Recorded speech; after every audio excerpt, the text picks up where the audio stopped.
Our moderator for our Ohio State Athletics panel is Jacob Score, a member of the Sports Analytics Association.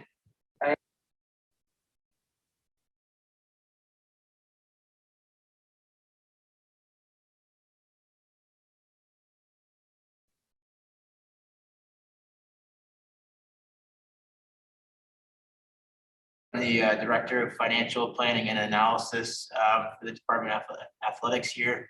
I do a lot of different things, but my main task is every year I'm responsible for kind of compiling the budget, and then from that forecasting out for our long range plan to see how the department is going to do in the future, which has been very important given COVID, the impact that's had on the department. As well as I do all our internal reporting so that our departments are able to track their budgets and get all the information that they need to make decisions for their department. I'm Kate Newshart. I'm the Senior Director of, question. Oh, no, sorry. Kate Newshart, Senior Director of Ticket Operations and Analytics in the Department of Athletics. I oversee our ticket operations area with day-to-day oversight of our football ticketing implementation. And we also ticket 8 other sports that I kind of have some oversight over. And then also we are standing up an analytics arm of our office with myself and one of our other teammates. And we are kind of looking at the deep dive of all of our data that we collect from ticket holders, ticket prices, that kind of stuff. So. Good morning. My name is Carrie Boyd, and I'm a Senior Associate Athletic Director in the Department of Athletics. Started here in 2002 as the women's gymnastics coach and coached for 13 seasons. And then in 2017, took the leap into administration. I currently oversee 7 of our varsity sports and also the Eugene D. Smith Leadership Institute, which Gene has moved the education for name, image, and likeness into the Institute. And so I'm pretty involved with managing and monitoring that new process in athletics. All right, thank you. So I wanted to start with a question, and this is open to anyone. I know that Kate, you and I talked about this actually briefly. How does Ohio State being just such a recognizable brand name affect your department and decisions you make, whether it's in terms of how you're going to try and sell tickets or gaining that budget for sports? I'll maybe start, and then I think for us in the ticketing space, everything is a big story and a big deal. So where you look at maybe some smaller schools who can take a little bit more risks with whether it's a ticket package or changing ticket prices or things like that, if that sort of idea or concept doesn't go as well as planned out, some schools, that's okay. At Ohio State, if something doesn't go well, it's always news, and it's big news, and it is national news. So I think that makes us, and I think hopefully these guys would agree that we try to make decisions and we really, really, really think out and are a little bit more conservative and planned with our decision making to ensure that all of those T's are crossed and I's are dotted, so we don't go into that. And certainly we still take opportunities to learn and we tweak things, and we don't always do things perfectly, but I think it really makes you focus on the business decisions that you make and make sure that they're the right ones, and risks that you're taking. You're aware of what the benefits and what the consequences could be from that before you kind of jump into a new project or a new model for that. Yeah, I second everything Kate just said. I don't really have too much to add to that. That's fine. And then I guess another question just for anyone is, how does your team or how does your office see analytics as a bonus? Is it a must-have? Yeah, I think for us, we've really started getting more into analytics recently.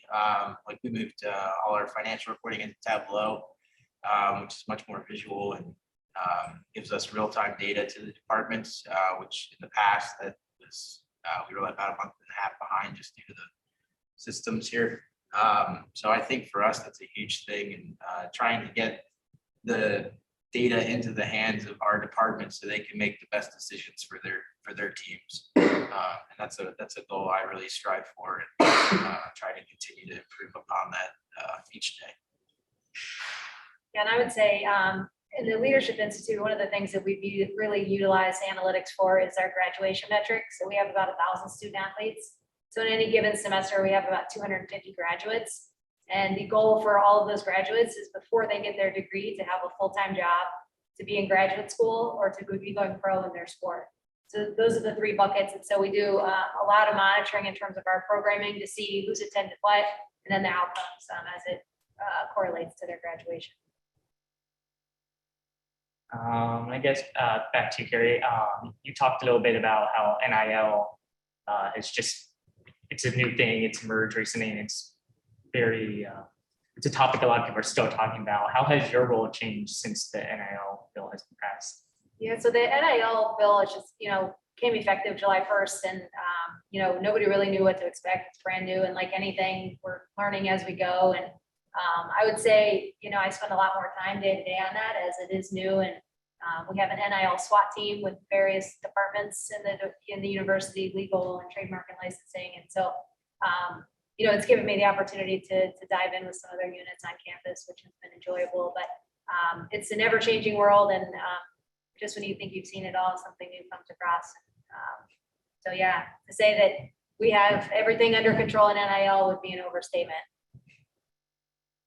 And then, Kate, something I know you also brought up when we were talking is that COVID has had a massive effect on people and their comfortability with going to events and whatnot. How does your department best, work with that, knowing you have to try and engage multiple markets, individuals who might be okay with attending an indoor event completely without a mask or an outdoor event, and there's also individuals who may or may not want to wear masks, or who wants to wear masks all the time and not comfortable around other individuals about that. And then economically as well, you mentioned that it has affected a lot of people. Yeah, sure. So I think COVID is one thing that you could be the best analyst in the world. I don't think anybody could predict, or is still trying to predict what the impact of the pandemic has had and is still currently having on the live event environment. I think, I think for us, that really comes down to more of a customer service and a guest experience thing, as opposed to looking at the numbers, looking at the data, because there's really not a ton of statistical information that will tell you who's comfortable coming to an event right now, who's not comfortable. And there's such a variance of people's opinions on masks and safety. And ultimately, at the end of the day, our goal is to kind of find that fine line where we can still get fans into our sporting events to create great experiences for our student athletes, but also keep those fans safe. And that's certainly, you can see that is changing as we're learning things about the pandemic. And I don't know that there's any perfect way around that. So what we're doing right now is there's people who still aren't comfortable coming to events, and there's people who still don't want to go to indoor events simply because they don't want to wear masks. And both of those things are okay. It's just a matter of us in athletics. I think we're trying to find that middle ground of finding that group of people who still wants to attend, still wants to be out there, and they're still okay following the protocols to keep the rest of our fans and our staff and our student athletes safe. I think there's just not any numbers or data to help us identify who those people are. So that really comes down to our outbound sales team and our customer service staff having those conversations with the guests and making sure that the feedback is, if you're not ready to come back now, just don't forget about what experience you had in the past, because ultimately we want them to come back when they're comfortable, or when we're hopefully on the other side of this pandemic. And that's kind of what we're just navigating right now. But I don't know if there's any numbers that will help us get through that, unfortunately. That sounds good. And then Andrew, what does your day-to-day look like? Yeah, it's not really, I don't have one day that's really, it's not the same. I have a lot of special projects I'll be working on, but mainly trying to work on our reporting and continually trying to improve that, and looking at the data to try to make sure it's as clean as possible. It's in the right spot. And then kind of when we get into the spring, it's really all budgets.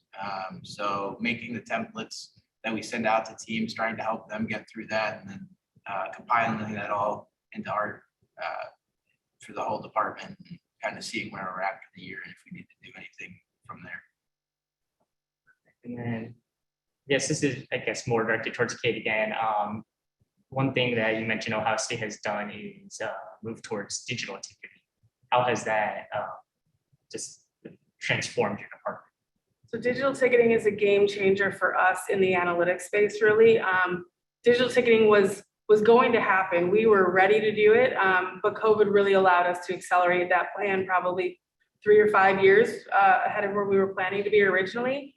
But now what happens is, if you think about in the past, if you walked into a game with 3 of your friends and you were handing out paper tickets, we know who you were, but your 3 friends were anonymous to us, which didn't allow us to then follow up with additional ticket offers or donor solicitations or anything like that. And now in a digital environment, we're really encouraging fans to transfer their tickets as much as possible.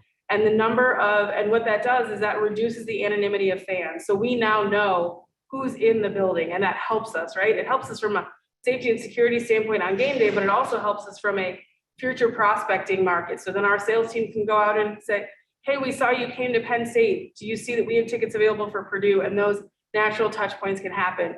Or we can look and say, oh, this person's gotten 7 every game transferred to them. That person may be a prospect for a season ticket package. So losing that anonymity is great from a data standpoint and for us to identify our fans. What also has happened is we have transitioned our walk-up sales into a digital environment as well. So previously you would walk up and hand $10 in cash. We had no idea who you were. Now you walk up, we get your cell phone number and your email. Now we know who you are and you're another touch point. So that is really, really where digital has been great from a safety and a cost perspective. I think from an analytics perspective, that's a game changer as far as knowing who our demographics, knowing who our fans are.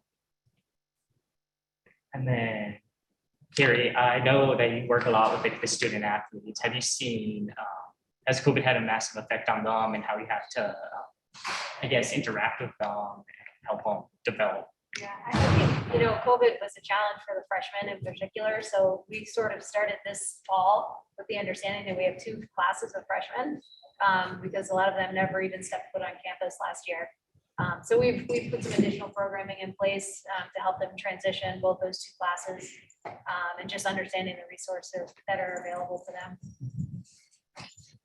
Thank you. And then this is a general question for everyone. I know one thing a lot of people don't think of when they think of Ohio State is like all of our other ticketed sports. I know Kate can talk about how many we have, but a lot of people think about football, hockey, basketball. But is there anything that any of you are particularly like impressed about of any of the other sports that? Yeah, I would just say that, like, one exciting thing that happened this fall is we sold out the Cavelli Arena for a women's volleyball match. So that was the first sellout crowd in that arena. So that was a pretty cool, big deal for one of our Olympic sports that's not typically first in mind. So I think that speaks to the competitiveness of the team. And so that was an exciting moment. I would agree with Carrie. I think some of those, when we look at some of those Olympic sports, especially the ones that are ticketed, if you can pack Cavelli for women's volleyball, wrestling is the same thing. There's a huge demand for wrestling tickets, and in a small arena like the Cavelli Center, the atmosphere is just unbelievable. So having student athletes play in those smaller buildings, it drives demand for those tickets, but also it creates a really, really great atmosphere for the student athletes. I think that's just a really cool thing to see that maybe doesn't get talked about as much as football. Yeah, and since I'm the numbers guy, going from the impact for those sports from St. John's to Cavelli to see the positive revenue impact was kind of interesting to see. And just like Kate said, wrestling, I can guarantee you a certain number of tickets are going to get sold because that's just a very dedicated fan base. To see it kind of go over to Cavelli and the demand for that, like I said, the positive impacts on revenue has been really interesting to see from my perspective. And then another just open question is, how do you guys see your roles changing? Obviously, there's various aspects, whether it's due to NIL, whether it's due to just COVID and their effects, whether it's just due to technology advances, whether it's new formulas or new software that could help analyze. How do you see your role changing? I think you've kind of touched on a few. COVID's had a huge impact. We always had a long range plan, but That's just become even more important now, to see the long-term health of the department and any decisions we need to make, along with staying ahead of the technological curves, trying to get us, like I said, with Tableau, try to make it easier on ourselves in the business office, but also try to get data as quick as we can into our coaches' hands and our administrators' hands so they can make those decisions. Anything that can crunch down data and make it look nice, moving along in technology generally help that. I think for us, it's coming out of COVID and looking at how our role is changing. It's really kind of meeting fans where they are. So in the past, we maybe had a budget number that we're trying to hit for men's basketball or football, and we were setting ticket prices just to hit that number. But what we were seeing is those ticket prices don't match necessarily what the fan demand or the market value for those seats really was. So now I think we're really, really diving in more and saying, okay, look at our secondary data resale information and saying, what is the value of a seat in this section? And meeting fans at those prices or getting closer to those prices to keep that budget where it needs to be, but also to not outprice the market and give fans more of a reason to stay home. I think also for us, it really looks like a lot of opportunities to come up with new ticket packages and flexible ticket packages because people aren't committing long periods of time. An 18-game men's basketball season for a season ticket holder is a significant commitment from them, both financially and time-wise. So us needing to meet fans where they are and offer those flexible ticket packages and flexible options is a challenge, but it's also really cool as we kind of see that growing and evolving. And I would just say, from the athlete's perspective, we do a lot of analytics with their performance. So recovery methods, and we have a whole staff that just focuses on data-driven results from practice and recovery time before competition. And I think the reality is with name, image, and likeness, I think the control of that data will become more and more relevant in terms of who owns that data. Is the student athlete, their department. So I think that's going to be something that we're going to be keeping an eye on. Yeah, thank you. And I know we're running close on time, so I want, if there's any other final statements you guys had, now would be a great time, and then we'll see if anyone has any questions after that. I have a question. Is anybody collecting any data on like NIL stuff? Yes, we have a software system that we use that can collect all of the data.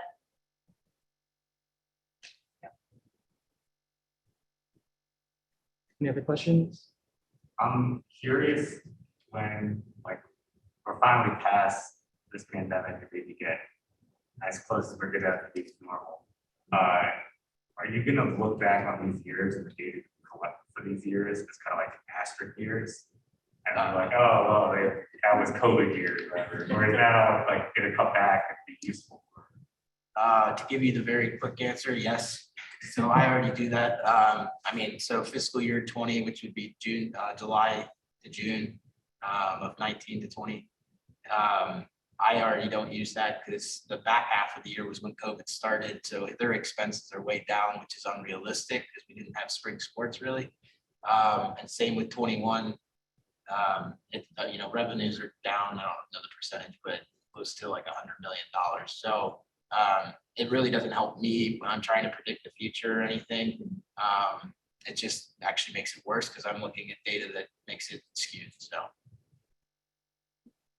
What are some of the biggest ways that you guys can combat those financial deficits? I mean, you're talking about $100 million. How do you recover from that? Some of it's just resource stewardship, trying to squeeze out every dollar. So one thing we've looked at restructuring debt, paying down loans if we can, with the funds that we have from donors. It's a little less than 100. That's just the revenue we've obviously lost or didn't have as many expenses to go with that. But those are things from our office. Any revenue generation we can get. Those are kind of the biggest things I would say.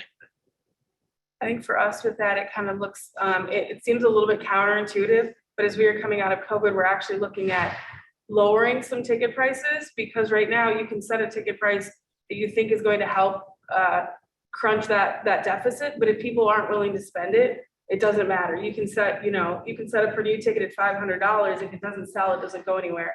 So I think our approach to that is a little bit more of that.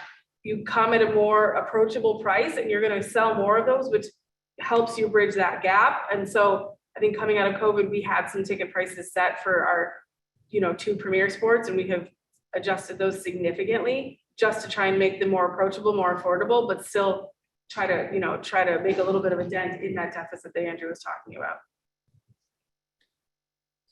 Another question for Andrew is, all of this financial data is publicly available. You guys look at other schools' budgets and how other state schools, in sort of a comparison, or?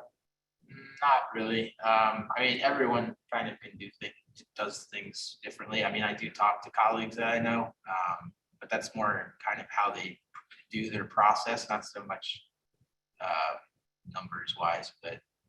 Yeah. We benchmark some of the football ticket sales and in the conference, within the conference, I would say. I would say in totality, but not so much like on an individual, not on a more specific like line item level. All right, well, thank you for joining us.